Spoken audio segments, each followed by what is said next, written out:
సాగర నగరం విశాఖలో ఆయన ఓ బాధ్యతాయుతమైన ఎమ్మెల్యే. గత ఎన్నికల్లో టీడీపీ టికెట్పై గెలిచి ఆ తర్వాత అధికార వైసీపీలో చేరారు. కానీ ఆయన వ్యవహార శైలి ఎప్పుడూ వివాదాస్పదమవుతోంది. విద్యా సంస్థలను నిర్వహిస్తున్న ఈ ప్రజా ప్రతినిధి సంక్రాంతికి తన కాలేజీలోనే చీప్ లిక్కర్ పంపిణీ చేయడంపై రాజకీయ రగడ జరుగుతోంది.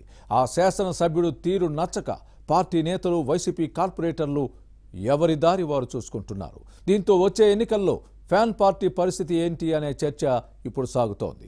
ఇంతకీ ఎవరా ఎమ్మెల్యే? ఏ నియోజకవర్గంలో ఈ పరిస్థితి నెలకొంది?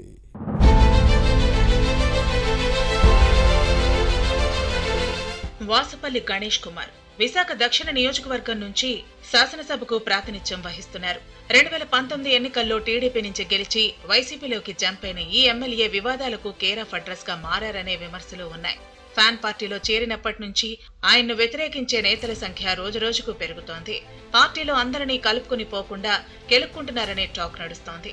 దీంతో ఎమ్మెల్యే వైఖరిపై అధిష్టానానికి ఫిర్యాదులు వెల్లువెత్తుతున్నాయి. కానీ పార్టీ పెద్దలు పట్టించుకోవటం లేదని క్యాడర్ చెబుతోంది. దీంతో పార్టీ నేతలతో పాటు జీవీఎంసీ కార్పొరేటర్లు ఒక్కొక్కరుగా వైసీపీకి దూరం అవుతున్నారు. పార్టీలో ఇమ్మడలేని పరిస్థితులు ఉన్నాయని వారు చెబుతున్నారంటే పరిస్థితి ఎలా ఉందో అర్థం చేసుకోవచ్చు. ఫ్యాన్ పార్టీకి నేతలు గుడ్ బై చెబుతున్నా పెద్దలు మాత్రం లైట్ తీసుకోవడం హాట్ టాపిక్ గా మారింది.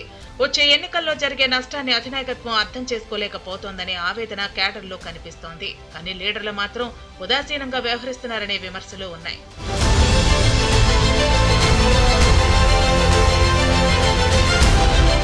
మరోవైపు వాసుపల్లి గణేష్ కుమార్ పై అవినీతి ఆరోపణలు వెల్లువెత్తుతున్నాయి. అన్యాయాలు, అక్రమాలకు పాల్పడుతున్నారనే విమర్శలు ఉన్నాయి. పార్టీని వీడుతున్న నేతలు వీటన్నిటినీ ఏకరువు పెడుతున్నారు. దీంతో ఈ వ్యవహారం ఎమ్మెల్యే అనుచరులకు మింగుడు పట్టం లేదట. ఈ నేత తీరుపై ఇటీవల నగరంలో పోస్ట్ వార్ జరిగింది. శాసనసభ్యుడి ఘనకార్యాలను ప్రస్తావించడంతో ఆయన లీలలు ప్రజలకు అర్థమయ్యాయి. ఈ పరిణామంతో ఆయన అనుచరులు షాక్ కి గురయ్యారు. వెంటనే అలర్ట్ అయి పోస్టర్లను చించివేసి పోలీస్ స్టేషన్లో ఫిర్యాదు చేయడం చర్చనీయాంశంగా మారింది.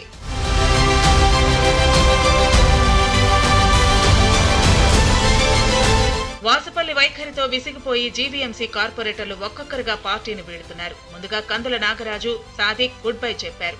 మరో నలుగురు కూడా ఎమ్మెల్యేపై తిరుగుబాటు చేశారు. అంతేకాదు ఇటీవలే పార్టీకి రాజీనామా చేసి బ్రాహ్మణ కార్పొరేషన్ మాజీ చైర్మన్ సీతంరాజు సుధాకర్ తో కలిసి వీరంతా వాసుపల్లిపై ఘాటు విమర్శలు చేశారు. దీంతో పార్టీ వ్యతిరేక కార్యకలాపాలకు పాల్పడుతున్నారంటూ హైకమాండ్ వారిపై చర్యలు తీసుకుంది. 29, 31, 35, 37 వార్డుల కార్పొరేటర్లు ఉరుకోటి నారాయణరావు, బిపిన్ జైన్, భాస్కర్ రావు, జానకిరామ్ ను పార్టీ నుంచి సస్పెండ్ చేసింది. బేటుపడిన కార్పొరేటర్లు భవిష్యత్ కార్యాచరణపై దృష్టి పెట్టారు. వాసుపల్లిని వ్యతిరేకిస్తున్న మరికొందరు కార్పొరేటర్లు, నేతలు కూడా ఆయన తీరుపై గుర్రుగా ఉన్నారని గుసగుసలు వినిపిస్తున్నాయి.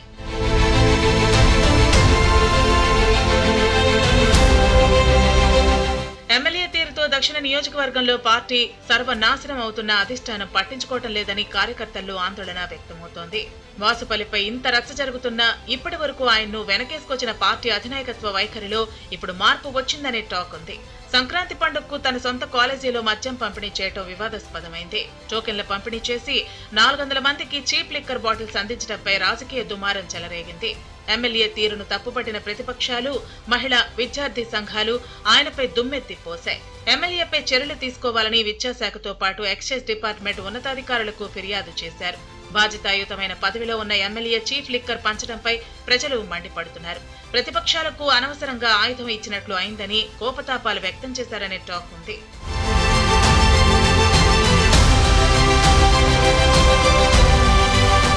మరోవైపు ఈ వ్యవహారంపై పార్టీ అధిష్టానం కూడా సీరియస్ అయింది. ఈ నేత తీరుపై సీఎం జగన్ తీవ్ర ఆగ్రహంగా ఉన్నారట. ఎమ్మెల్యే అనాలోచిత చర్యతో పార్టీ పరువు పోయిందని మండిపడ్డారని సమాచారం. ఇటీవలే దక్షిణ నియోజకవర్గంలో పార్టీ పరిస్థితిపై వైసీపీ అధిష్టానం సర్వే చేయించింది. సిట్టింగ్ ఎమ్మెల్యే వాసుపల్లికి టికెట్ ఇస్తే ఓటమి ఖాయమని తేలిందట. దీంతో వచ్చే ఎన్నికల్లో టికెట్ ఇవ్వకపోవచ్చనే ప్రచారం జరుగుతోంది. వైజాగ్ సౌత్ అసెంబ్లీ స్థానం నుంచి కొత్త అభ్యర్థిని బరిలో దించే ప్లాన్ లో ఉంది. బలమైన నేత కోసం అన్వేషిస్తున్నట్టు సమాచారం. మున్ముందు పరిణామాలు ఎలా ఉంటాయో చూడాలి మరి.